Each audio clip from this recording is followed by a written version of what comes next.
प्रचारिणे निर्विशेषशून्यवादी पाश्चात्यदेशतारिणे जय श्री कृष्ण चैतन्य प्रभो नित्यानंद श्री अद्वैत गदाधार श्रीवासादि गौर भक्तवृंद हरे कृष्णा कृष्णा कृष्णा हरे हरे हरे राम राम राम हरे हरे ओम अज्ञानतिमिरन्धस्य ज्ञानाञ्जनशलाकया चक्षुरुन्मिलितं येन तस्मै श्रीगुरवे नमः नारायणं नमस्कृत्य नरं चैव नरोत्तमं देवीं सरस्वतीं व्यासं ततो जयमुदीरयेत् नष्टप्रायेषु भद्रेषु नित्यं भागवत सेवया भगवतीरुत्तमश्लोके भक्तिर्भवति नैष्टिकी.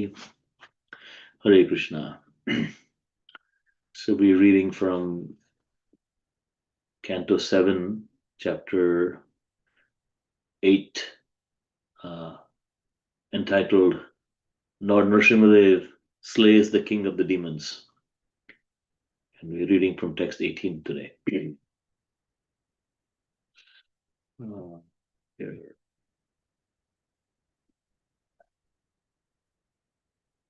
I'll read the verse a couple of times and then the devotees can chant. Sattvamenam parito vipashyan stambasya madhyadanu nirjihanam Nayam mrugo napi naro vichitram aho kimetad drumugendra rupam sasatvamenam parito vipashyan stambhasya madhyadanu nirjihasan Nayam mrugo napi naro vichitram aho kimetad drumugendra rupam Sasatvamenam parito vipashyan stambhasya madhyadanu nirjihanam Nayam mrugo napi naro vichitram aho kimetan mrugendra rupam. Devotees can chant.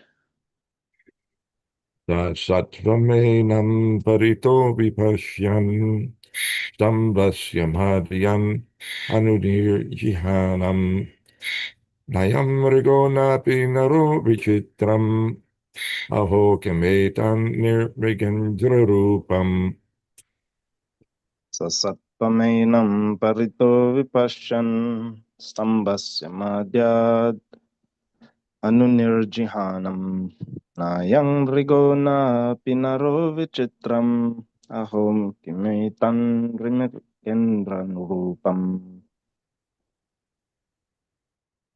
Anyone else?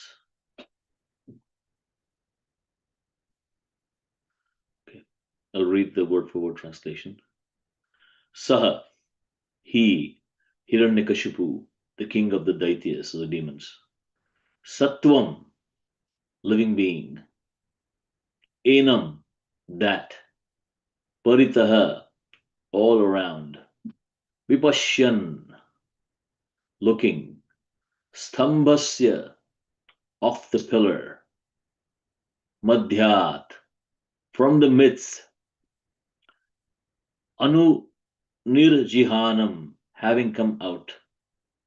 Na, not. I am this. Mrigaha, animal. Na, not. Api, indeed. Naraha, human being. Vichitram, very wonderful. Aho, alas. Kim, what? Etat, this. Mriga, Indra Rupam, the form of both a man and the king of the beasts, the lion. Translation and purport by His Divine Grace A.C. Bhaktivedanta Swami Srila Prabhupada Ki Jai. While Hiranyakashipu looked all around to find the source of the sound, that wonderful form of the Lord, which could not be ascertained to be either a man or a lion, emerged from the pillar. In amazement, Hiranyakashipu wondered, what is this creature that is a half man and half lion. Purport by Srila Prabhupada. A demon cannot calculate the unlimited potency of the Supreme Lord. As stated in the Vedas, Parasya Shaktir Vivadhaya Suvete Swabhaviki Jnana Balakriyacha. The different potencies of the Lord are always working as an automatic exhibition of this knowledge. For a demon, it is certainly wonderful that the form of a lion and the form of a man can be united, since the demon has no experience of the inconceivable power for which the Supreme Lord is called. Cannot understand the omnipotence of the Lord. They simply compare the Lord to one of them. Avajananti mam mudha manushim tanumashritam. Mudha's rascals think that Krishna is an ordinary human being who appears for the benefit of other human beings. Param bhavam ajanantaha. Fools, rascals, and demons cannot realize the supreme potency of the Lord, but he can do anything and everything indeed. He can do whatever he likes. When Hiranyakashipu received the benediction from Lord Brahma, he thought that he was safe, since he received the benediction that he would not be killed either by an animal or by a human being. He never thought that an animal and a human being would be combined so that the demons like him would be puzzled by such a form. This is the meaning of the Supreme Personality of Godhead's omnipotence. I'll read the translation again. While Hiranyakashipu looked all around to find the source of the sound, that wonderful form of the Lord, which could not be ascertained to be either a man or a lion, emerged from the pillar. In amazement, Hiranyakashipu wondered, what is this creature that is half man and half lion? So this is a very beautiful few verses of the Srimad Bhagavatam. The next few verses describe the form of Lord Nrsingadev, how beautiful he looks. So that will be read over the next couple of days. And so very beautiful section. And the previous section, the previous verse, we read how Lord Nrsingadev came out of the pillar just to prove the words of his servant to be true.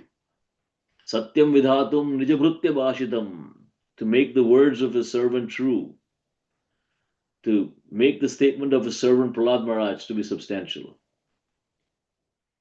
And when we understand this deeper meaning of these words, it's also not just the servant Prahlad Maharaj, because Prahlad Maharaj said that when Hiranyakashipu asked him, where is your Lord?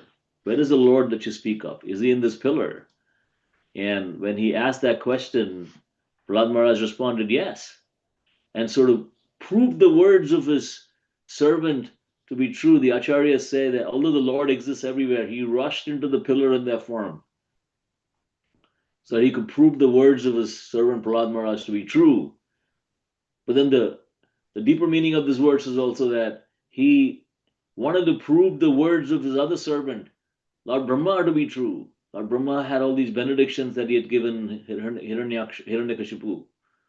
He told him that he would not be killed by either a man or a beast, or inside or outside the house, or during the day or night, or in the air, or on land, or on water, and by any weapon or any creature that was created by Brahma. So he had given him all these benedictions. So Lord Krishna, Lord the Supreme Personality of Godhead himself, appeared in this form as half man, half lion, never before seen, to prove that the words of Brahma were also true. That Hiranyakashipu would be killed by a personality who was neither a man nor an animal, a half man, half animal, half man, half lion. And so he came out of this pillar, and this verse says, the Supreme Personality of Godhead Hari exhibited a wonderful form never before seen. The form was neither that of a man nor that of a lion. Thus the Lord appeared in his wonderful form in the assembly halls. This is the most wonderful form of the Lord. Nrsingadev Bhagavan came specifically in this most auspicious, wonderful form. So these are all authorized, bona fide forms of the Lord. Now we cannot use our limited and clearly flawed imagination to say, well, if the Lord can appear as half man, half lion, maybe he can also appear as half Varaha, half man. We cannot do those things. That's not authorized. Srila Prabhupada warned us against that. He said, well, you cannot use your fertile imagination and imagine any form of the Lord. There are authorized forms of the Lord that are mentioned in the Shastras. And Srila Prabhupada quotes from uh, the uh, the Puranas and the Shastras as well, the Vedas, Parasya Shakti Vividhaya Suvite. The Lord appears in various different potencies and various forms. And these forms of the Lord appear in very wonderful ways, which are mentioned in the Shastras. So we have these bona fide meditations on the Lord in the form of Sri Nrsingadev, that we can then meditate on the Lord in the form of half man, half lion. And Srila Prabhupada also emphasizes the point that demons cannot understand the omnipotence of the Lord. They simply compare the Lord to one of them. And then he quotes from the Srimad Bhagavad Gita, 7th chapter, Aviyananti mam mudha manushim tanum ashritam. So many instances when even Hiranyakashipu, who was the most powerful personality in the universe, is the most powerful personality in the universe. He had every conceivable power that anybody could imagine in terms of just material opulence and strength and just control over all aspects of existence that he controlled, including the earth, the sky, the weather, and everything he controlled. So he was extremely powerful. And in spite of his extreme power, and he was also very knowledgeable, he was not he was not devoid of material knowledge. In fact, in the third canto of Srimad Bhagavatam, right after the demise of Hiranyaksha, the demon Hiranyaksha, at the hands of Varahadev, Varahadev kills Hiranyaksha and liberates the earth from the depths of the Garbha ocean and places the earth back at the surface. And he fights with Hiranyaksha and he kills him.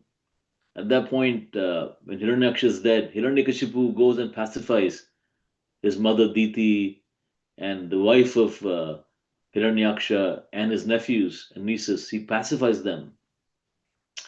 And if you read those verses, the sections that where Hiranyakashipu pacifies his mother and his widowed sister-in-law, the verses are very similar to what's in the second chapter of Bhagavad Gita, where Krishna speaks when Krishna speaks about in the second chapter of the Gita, like you're not the body or the soul. Right? He speaks about the nature of the soul and how the soul can never be killed and the body can never be saved. Hiranyakashipu speaks similar philosophy in the third canto of the Srimad Bhagavatam, where he speaks about the nature of the soul and the fact that everything is controlled by the Supreme Lord. And he speaks similar philosophy. But nobody discusses the philosophy of Hiranyakashipu. There are no classes held on the teachings of Hiranyakashipu because there is no congruency between the teachings and the lifestyle and the personality and the actions of Hiranyakashipu, because he was a demon. He was not embodying the teachings that he was speaking about. Although he theoretically understood that the Supreme Personality of Godhead controls everything, his understanding or his conclusion based on that understanding was that, therefore, I should kill that Supreme Personality of Godhead and then assume that position. So instead of thinking that Ishvara Parama Krishna Sachidananda Vigraha Anadir Adir Govinda Sarva Karana Karanam, the cause of all causes, including me. Therefore, my conclusion should be that I should simply surrender to the Supreme Personality of Godhead. This conclusion was arrived at by Brahma. When Brahma appeared from the lotus navel of Garbhodakshaya Vishnu, he could not ascertain the purpose of his existence. He could not ascertain anything around him. It was completely dark. And he went up and down the lotus stem, all the planetary systems, and he could not ascertain what or where he was and what he was supposed to do. And then he heard two syllables, ta and pa, which put together means tapa or austerity, perform austerity. And Lord Brahma performed austerity for thousands of celestial years. at which time he got the necessary knowledge and understanding of his position, the position of the Lord, and his purpose, which was to create the Visarga, the secondary creation. So he understood what he needed to do. And his conclusion, and he mentions that his conclusion is that my conclusion of my understanding is that, and he says, I've studied the Vedas 3 times, and my conclusion is that we should simply surrender unto the Supreme Personality of Godhead. We simply surrender unto him. He says that, and he even says that in the 10th canto of the Srimad Bhagavatam, in the 14th chapter, where very beautiful prayers of Lord Brahma, after the Brahma Vimohan Leela, after he has this fairly audacious pastime of actually kidnapping the cowherd boys and taking them and hiding them in a cave.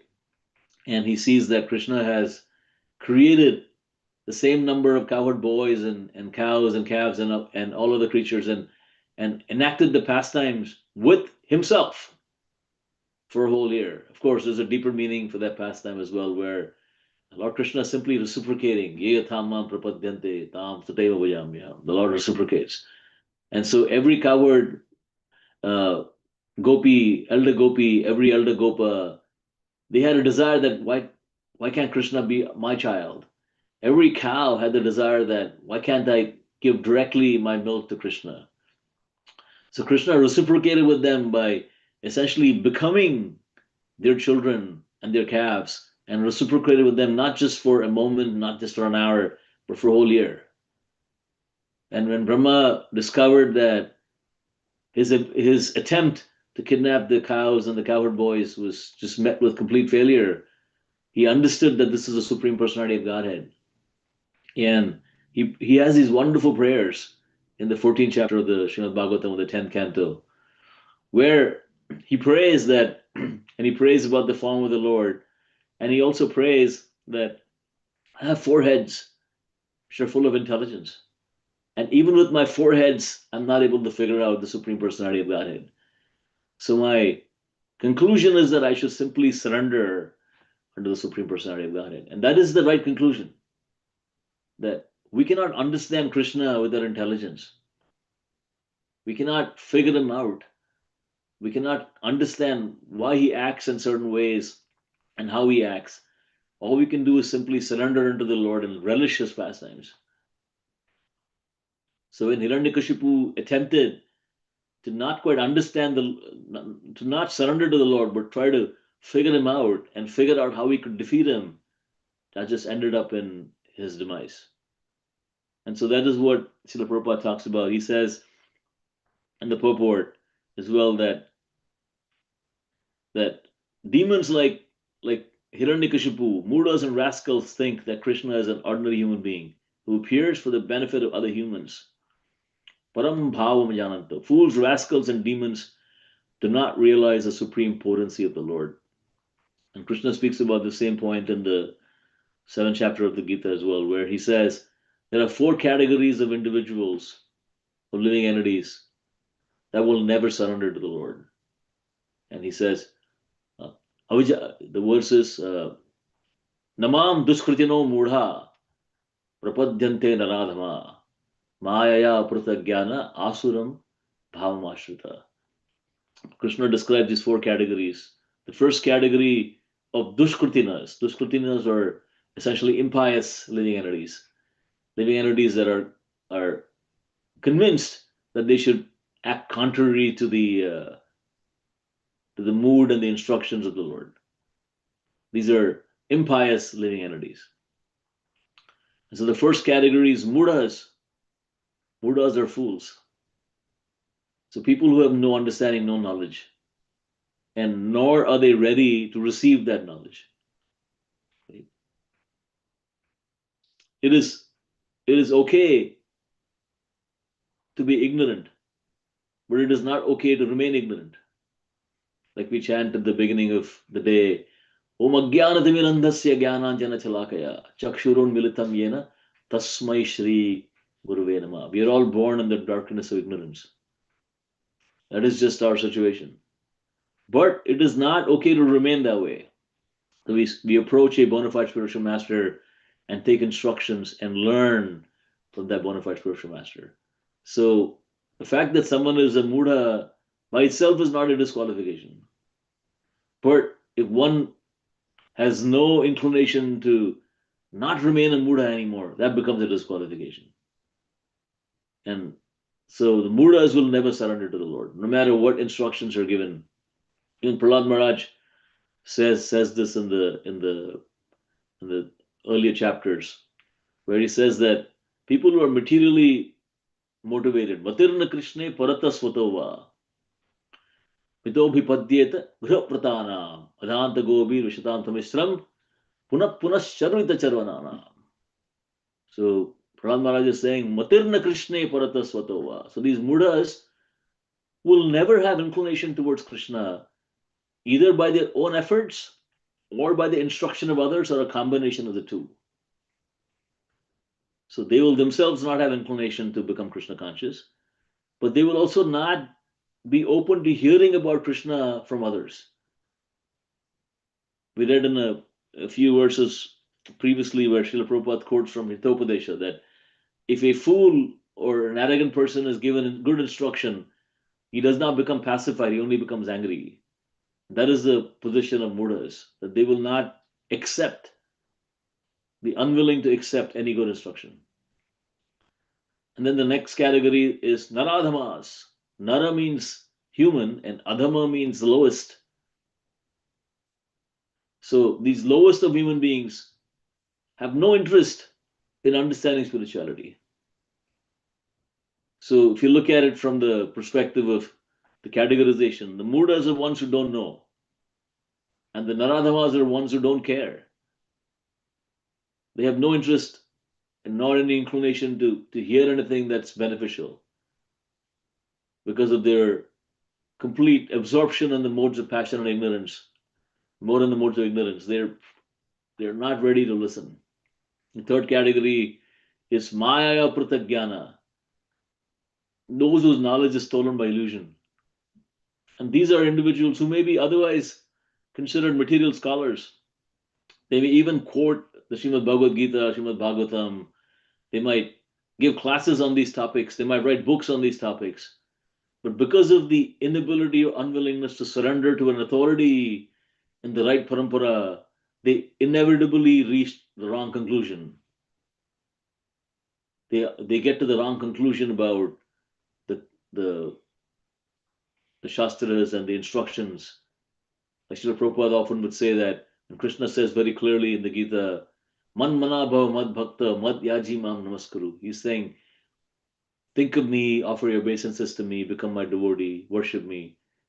Then if someone takes that verse and concludes that we should therefore not worship Krishna, but the unborn eternal within us, so we should actually worship ourselves, that is a sign of clearly Maya Pratagyana. Knowledge has been stolen by illusion. In spite of clear instructions that are being read, the conclusion is the exact opposite. That is Maya Pratagyana. And Asuras have the tendency to go against. They may have the understanding, they may have the knowledge, so they're not ignorant necessarily, but they have the tendency to go against. And Hiranyakashipu fit that category where he knew that the Supreme Personality of Godhead, Krishna, Vishnu, was the one who killed his brother. He also knew that he is the most powerful personality. But his conclusion was, since he's the most powerful personality, what I should do is kill him so that I can become the most powerful personality. The whole purpose of his austerity to get these boons that he got from Brahma was so that he could become so powerful that he could kill Vishnu. And his conclusion was, he asked his assistants to harass the Brahmanas who were engaged in devotional service. He asked for the destruction of all the sacrifices that were being performed. And the only mantra that could be chanted was Om Hiranyakashipuve Namaha. My obeisances to Hiranyakashipu. So his whole idea was that if the performance of sacrifices stopped, the demigods will no longer be powerful, and the demigods are the source of power of Vishnu. So if that is stopped, Lord Vishnu will become powerless. So despite his knowledge, despite his understanding, despite his learning and vast power, he was reaching the wrong conclusion that since the Supreme Personality of Godhead is Krishna, my job is to compete with Krishna so that I can become Krishna. And that is the mood that is exhibited by Hiranyakashipu. Even after he saw the Lord, a lot of times people will say that, well, have you seen God? And how do you believe in a God that you have not seen? But we learn from Shastra that simply seeing God is not sufficient. If you don't have the right consciousness. Hiranyakashipu saw Lord Nrsimhadev face to face. What was his conclusion? That I should fight this personality. I should fight this personality. And so that kind of a mood, without the right consciousness, will not lead us to any level of devotional service to the Lord. Duryodhana, similarly, when he saw Lord Krishna, his conclusion was, oh, Lord Krishna, let's just bind him so that we can then control him. That is the mood of a demon. And similarly, we find, and tomorrow we will celebrate Sri Ram Navami, Ravana was the same mood. He understood that Lord Ramachandra is the Supreme Personality of Godhead, so his conclusion was, well, so let me kidnap his wife and try to kill him. And that is the conclusion of these demons. So we should not think that somehow these demons are these faraway personalities that we read about. We should look at the demons in our heart. So when we try to enjoy the prosperity and the opulence of the Lord without service to the Lord, that is exactly Hiranyakashipu or Ravana mentality. What is Ravana mentality? Ravana mentality is the propensity to enjoy Mother Sita, who is Lakshmi Devi, the opulence of the Lord, without serving the Lord. So one desires to enjoy material opulence without actually serving the Lord. That is Ravana mentality. There's no difference. You may not be as physically powerful as Ravana or Hiranyakashipu, but the mentality is the same. The only reason we don't create as much havoc as Ravana or Hiranyakashipu is because our abilities is vastly inferior. But the mentality is the same. So there could be two people with the same demonic mentality, but the amount of havoc you can create will just clearly depend on how powerful you are. And we are so powerless that our ability to create havoc is also very limited. So we should not somehow think that these personalities are far away and we're just reading their stories. We should actually understand that we should guard against these tendencies to be from coming into our heart. So when we read these stories of Hiranyakashipu being killed by Nrsimhadev, of course we should glorify Lord Nrsimhadev. That is the primary purpose of this pastime, in addition to glorifying Prahlad Maharaj. But we should also understand that this is also to tell us that these tendencies that Hiranyakashipu had and Hiranyaksha had and all these demons had can also enter our hearts. So we should be very, very careful and guard against that. And with tomorrow being Sri Ram Navami and in our Vaishnava tradition, the three forms of the Lord are considered Purna Purushottama Bhagavan, or the Supreme Personality of Godhead in full opulence. Of course, the Lord has unlimited incarnations and he exhibits his potencies in all these incarnations. But in all incarnations, he doesn't exhibit his potency fully. The potency exists, but it is not exhibited fully because there might not be a need for it. There might not be a need for every single potency to be exhibited in its fullest. So the three incarnations or three forms of the Lord that are considered Purna Purushottam Bhagavan, where the Lord exhibits his opulences in full, or when Lord Shri Krishna comes personally, Krishnastu Bhagavan Swayam. So Krishna is not a incarnation, but the source of all incarnations. So when he comes directly, like when he came as the son of Vasudeva and Devaki, and then later on lived in Vrindavan and Gokul under the care of Mother Yashoda and Nanda Maharaj. That form of the Lord is Purna Purushottam Bhagavan. Similarly, Lord Nrsingadev, when he came out of the pillar to save his servant Prahlad Maharaj, that form of the Lord is very special and is also considered Purna Purushottam Bhagavan, where the full opulences of the Lord are exhibited. All beauty, all power, all fame. Everything is exhibited by Lord Nrsingadev. And finally, the third form of the Lord, which is considered Purna Purushottam Bhagavan, is Lord Ramachandra. And so Lord Ramachandra has a very, very special place, just like Lord Nrsingadev does, in the history of the worship by Vaishnavas.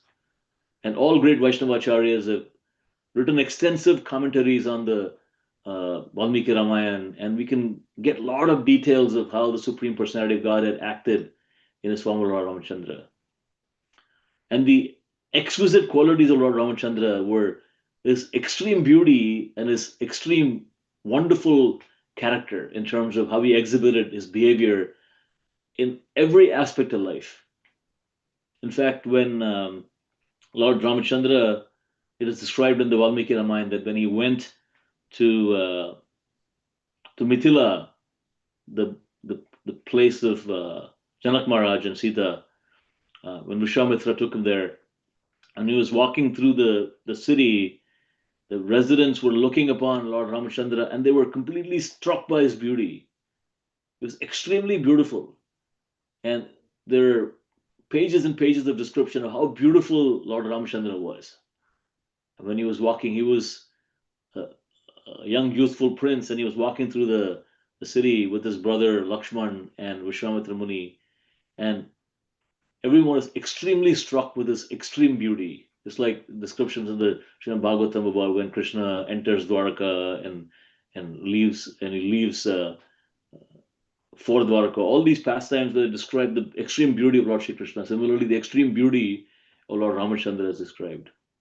And similarly, there's a lot of description of the character of Lord Ramachandra and every aspect, right from the time he was born to the time he left for the forest, and he lived in the forest for 14 years, and every single pastime. I mean, of course, you can go on for hours and you start speaking about the aspect of Lord Ramachandra that he exhibited his exemplary character in every single aspect of his interaction. So again, in this verse, the focus is on how Hiranyakashipu looked around and he couldn't find the source of the sound that he heard. He heard a huge sound when the pillar cracked open and Lord Nrsingadev came out.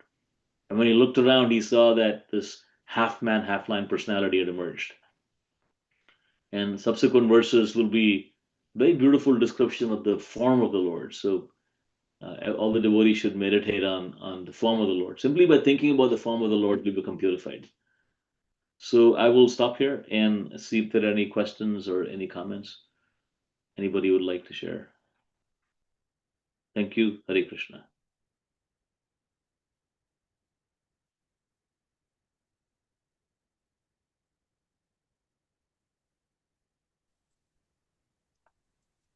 Hare Hare Krishna. No.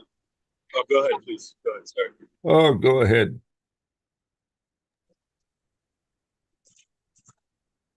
Okay. Thank you for yeah. Great class, Will.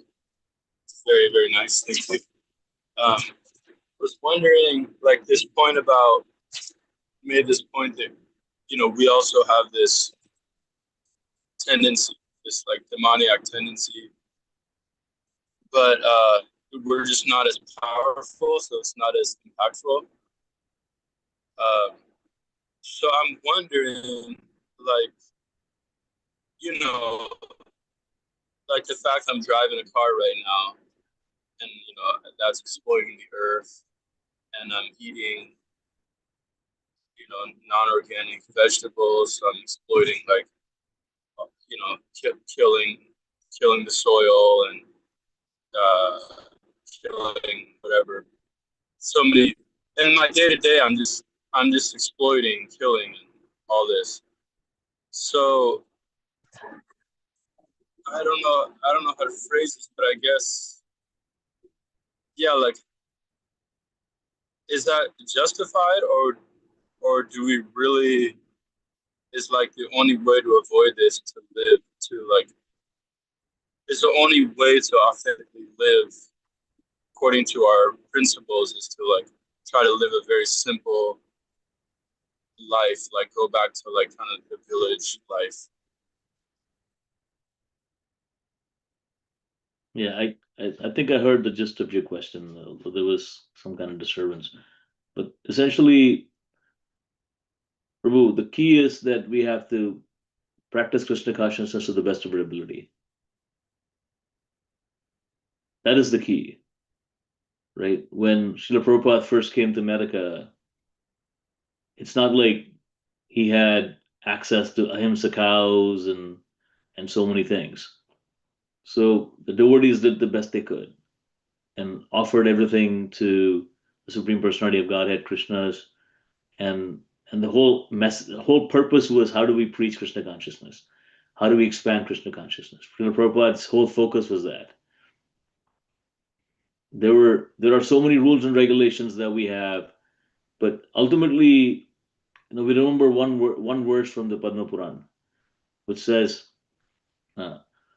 "Smartavyo satatam Vishnu, vismarto vyena jatuchit, sarva vidhi nishedasyur, etayor eva kinkaraha," which means that always remember Krishna or Vishnu, never forget Krishna. All other rules and regulations that are there are valid, but subservient to these two rules. That one should always remember Krishna and never forget Krishna. Now, of course, we shouldn't take that as a mechanism to whimsically disregard rules and regulations. Rupa Goswami speaks about that point as well.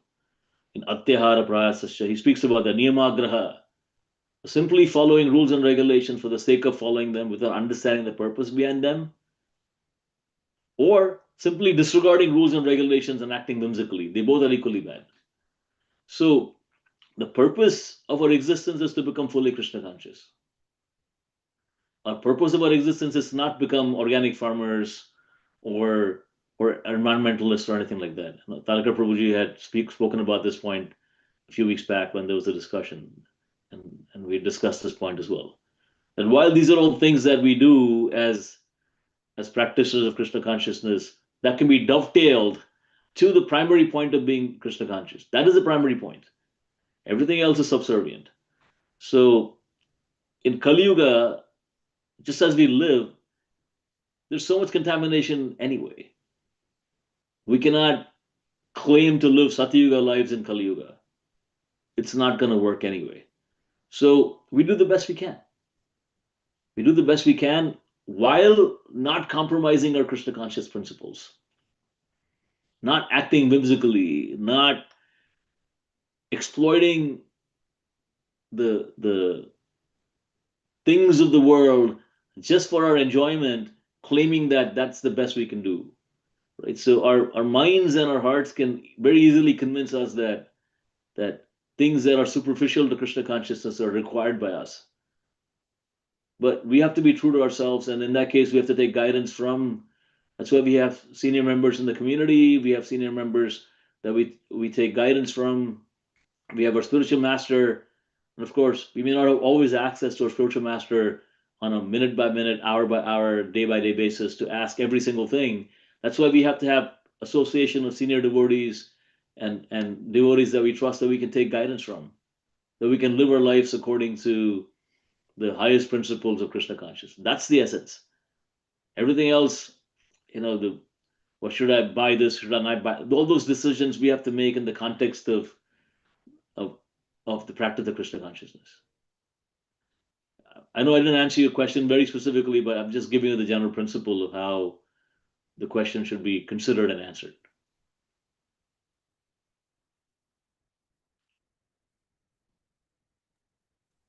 No, yeah, no, I think that gave me a lot of clarity. Like when if you're gonna buy something, for example, like what's gonna be the best for my Krishna consciousness and helping me serve the acharyas. Like, that's like the guiding principle. I appreciate that. Naraka Prabhu, you had a point. Well, I'm thinking, I think you covered the points. 18th chapter of Bhagavad Gita, we have Sahajam Karma Konteya, Sadosham Apina Tajet, Sarva Ramba Hidoshena, Domenagir Iva Vritaha, that every endeavor is covered by some sort of fault, just as a fire is covered by smoke. Therefore, one should not give up the work which is born of his nature, O son of Kunti, even if such work is full of fault. So, from one perspective, if we are acting within the scope of material nature, under the influence of the three modes of material nature, then we are obliged to act according to our particular varna, and even that particular work is performed imperfectly, still it is better to perform that work than to do someone else's work. There is no perfection in the material world. Within the scope of material nature, there is no perfection. There's always going to be some fault. We try to do things nicely. As Vaishnavas, the guiding principle is Krishna consciousness. As Ananda Vilas described, the fundamental principle is always to remember Krishna. Smartavya satatam vishnor vismartavya najatuchit sarve virhineshera sur etayor evakinkaraha. That Lord Vishnu should always be remembered and never forgotten at any time. So all the rules and prohibitions that are mentioned in the Shastra should be the servants of these two principles. Everything that we do is intended to facilitate remembrance of Krishna, or to inspire remembrance of Krishna. It may be imperfectly performed, but what is critical is that we remember Krishna, that whatever we're doing, however we do it, the result should be remembrance of Krishna. And as Gaudiya Vaishnavas, we are concerned not just with remembering Krishna, but instilling remembrance of Krishna in others. This is the mode of Lord Chaitanya. So whatever we're doing, we want to do it in such a way that that we set an example for others. So with regards to farming activity, the activity of Gita Nagari, on the one hand, we are not necessarily concerned with growing organic vegetables or even producing milk. We're trying to remember Krishna. Srila Prabhupada set up this system. He began his farm projects as a vehicle, a means to, or actually a lifestyle which facilitates remembrance of Krishna. You cannot forget Krishna if you are actually doing the service as prescribed by Srila Prabhupada. Or Srila Prabhupada would say that it's not his program, that he would repeat that it is actually Krishna's program, that Krishna described in the third chapter of Bhagavad Gita, the cycle of sacrifice. But the whole purpose, once again, is simply to remember Krishna. So we try to do things nicely. We want to do our service nicely, to set example for others, to inspire them in Krishna consciousness. So it's not that we don't care about how things are done. You gave the example of damaging the soil. So we don't want to be reckless. We want to be responsible in order to set example for others who may become critical if we don't behave ourselves in a responsible way. As devotees, we are not particularly concerned about, for example, issues of environmentalism. It's not our thing. The material nature will do whatever it's going to do. There are higher powers at work. Our puny efforts to try to protect the environment are not going to amount to much. The laws of nature and karma will play out. We are not concerned. We're concerned with devotional service. There are others who will take responsibility for trying to protect the environment. So Srila Prabhupada advised that we not make it our concern, let others take care of that. We have more important work to do. We should focus simply on the propagation of Krishna consciousness. But we don't act irresponsibly. We try to set a nice example. We demonstrate how a person can behave in an ideal way for the benefit of others, to impress them. Not that they should think that we are reckless and inconsiderate. We want them to respect the Vaishnavas so that they will hear from us, so that they'll hear the incredibly precious and critical message of Lord Chaitanya. So we try to set a nice example, even when the issue involved is not something that we are necessarily directly concerned about. We are concerned with devotional service, with remembering Krishna at all times, but also propagating Krishna consciousness. So there are those two guiding principles that we want to, you could say, to always remember Krishna, never forget Krishna, and also to inspire others in Krishna consciousness. So that's our mentality, that's our consciousness. And so whatever we do then is governed by those principles. We do what is practical. We don't over endeavor.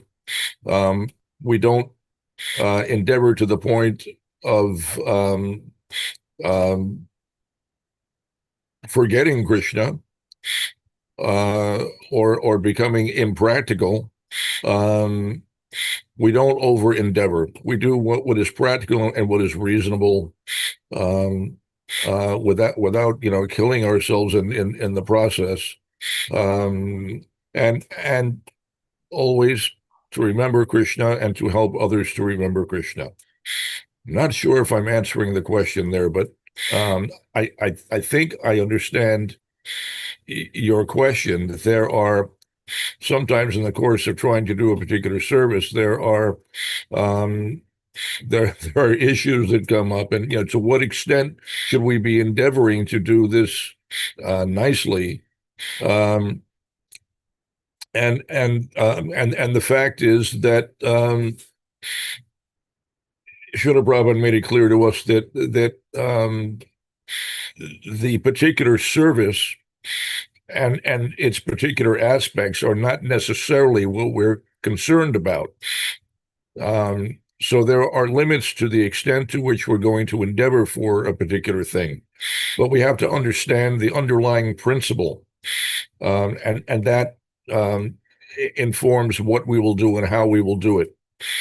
And so the underlying principle in all cases is to always remember Krishna, to never forget Krishna, and to help others to always remember Krishna and never forget Krishna. So we do what will serve those interests. And sometimes circumstances dictate that we have to cut corners. Sometimes we can't do things in an ideal way. Sometimes it's just, time or resources or energy does not permit doing everything in the most ideal way. We do the best we can. And But what's important is not how expertly we perform a particular function. It's, did we remember Krishna while we were doing it? However we did it, in whatever condition, did we remember Krishna? Did it foster a remembrance of Krishna? Did we come away from that activity with enhanced Krishna consciousness? Am I remembering Krishna? Did I remember Krishna? Am I still remembering Krishna? Did my activity foster remembrance of Krishna? Am I encouraged in my devotional service? Am I inspired to render more service? Has my taste for devotional service increased? We're trying to cultivate Krishna consciousness, a remembrance of Krishna, and if we're doing that nicely, we'll also be inspired to render service in all different kinds of ways. There are the 9 primary processes of devotional service, and then there are all different kinds of subcategories. There are innumerable ways to render devotional service. And so we want to absorb ourselves in devotional service.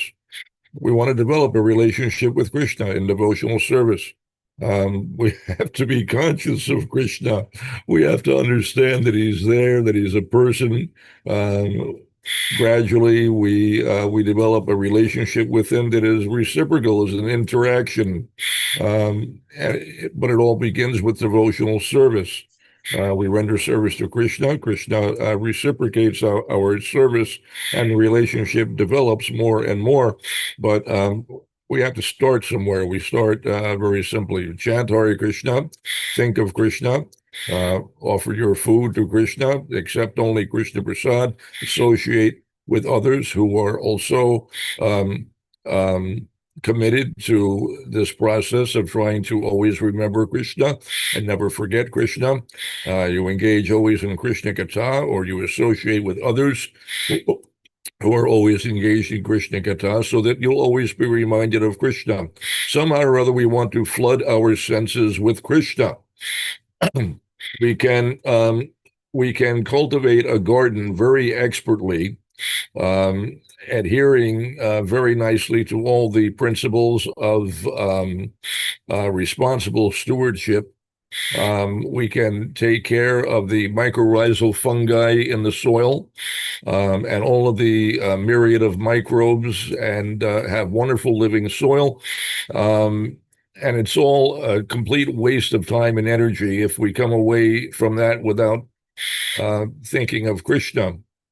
If it hasn't served to keep our mind fixed somehow or other on Krishna, then we haven't really accomplished anything of any lasting value.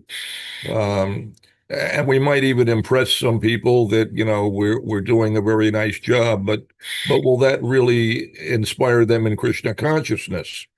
Our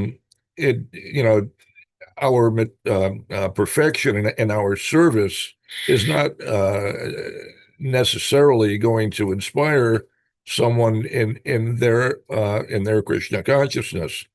I may do a very expert job of caring for the soil in Sri Sri Radha Damodar's garden, but will that necessarily inspire someone in their Krishna consciousness? But if we can demonstrate how this is important in service to Krishna, that if I take very nice care of the soil, I can make it more productive for devotional service. I can produce better quality vegetables. I can have a greater yield of vegetables. I can have a garden that is sustainable in the long term without requiring all kinds of inputs, some synthetically produced or whatever. I can manage even material affairs, the basic functions of bodily maintenance in such a way that that is responsible and facilitates Krishna consciousness. So really, for a service like that to be effective for others, it requires a lot of explanation. It's not going to be immediately apparent to others. We have to associate with them and explain our service to them and why we do this or that in a particular way, and why it's important to devotional service, and demonstrate, show them, explain to them how you remember Krishna by doing this or that. In gardening, the fundamental principle, as I say, is given in the third chapter of Bhagavad Gita. Adad Bhavanti Bhutani, the cycle of sacrifice that grains are produced from rains and so on. There is this cycle, chakra, Krishna describes, that you perform a sacrifice. For us, the sacrifice is in addition to Sankirtan Yagya, chanting the holy names. We offer the bhoga that we produce. We offer that to Krishna. That's the sacrifice. And then, so in exchange for that service, we render service either to Krishna directly or indirectly through the demigods. Krishna describes performing sacrifice for the demigods, but as Vaishnavas, we circumvent the demigods. We serve Krishna directly. So we offer our food to Krishna, and in return, and by that process, because we're watering the root, the demigods in turn will provide everything necessary, all of our material necessities, everything we need to sustain ourselves and to live happily. And then we take that, and again, we offer that to Krishna. So the demigods provide the rain, and with that, we are able to cultivate the land and produce various crops, which we offer to Krishna. And so it's a cycle. And it can go on sustainably, indefinitely, if it's performed properly. So we want to teach people about that, because that cycle of sacrifice, it's described by Krishna because it's perfect and complete, and because it means that you have to remember Krishna. You have to remember Krishna because you understand that your very sustenance, your very survival depends upon pleasing Krishna by your sacrifice, by offering your bhoga to Krishna. By doing that, then the demigods are pleased to provide the rain so that you can grow more crops to offer to Krishna. And if the rains don't come, you can't grow anything. And if you can't grow anything, you can't eat. You won't survive. So your survival depends upon pleasing Krishna. And so you can't forget Krishna. Every day, every moment when you're cultivating the garden, you have to remember that everything I'm doing is to satisfy Krishna, and I have to satisfy Krishna, because if I fail to do that, I can't survive. My survival depends on it. So the cycle of sacrifice forces remembrance of Krishna. And similarly, everything that we do in Krishna consciousness is designed, engineered that way by our acharyas, either by the acharyas or by Krishna himself. Somehow or other, we have to remember Krishna. So it's important to remember the essence of the instruction or the service, and not get diverted by the particular details, which by themselves are not necessarily important. They may be important or they may not be important, but the essence is to remember Krishna and to inspire others to remember Krishna. So I hope that sheds a little light on the issue. We can over endeavor for perfect stewardship of the soil, but that's not our purpose. It's not our interest. But it can be a way in which we render service to Krishna. It can be done very nicely for Krishna's satisfaction in order to best be able to provide Krishna with nice offerings of bhoga. And we can demonstrate that for others to inspire them also in devotional service. They will both appreciate that we are responsible individuals, and they can also learn how they can please Krishna by acting responsibly when gardening. But sometimes there are practical limits to what you can do. And in gardening, the unfortunate reality is that, sometimes gardening means killing. We don't want to kill. We want to adhere to principles of ahimsa, but it's actually impossible to garden without killing. You can't work the soil without killing innumerable microbes. And you have to work the soil to some extent. You can try to minimize disturbance of the soil, but you have to walk on it. You're gonna kill living entities no matter what you do. So there's always going to be some fault. We can't become crippled by our abundant concern over every minute detail, things that we have no control over. We have to accept that there's going to be some imperfection. We do the best we can. That's all. As long as we can remember Krishna, that's what's critical. That's the important thing. I hope that's helpful. Hare Krishna.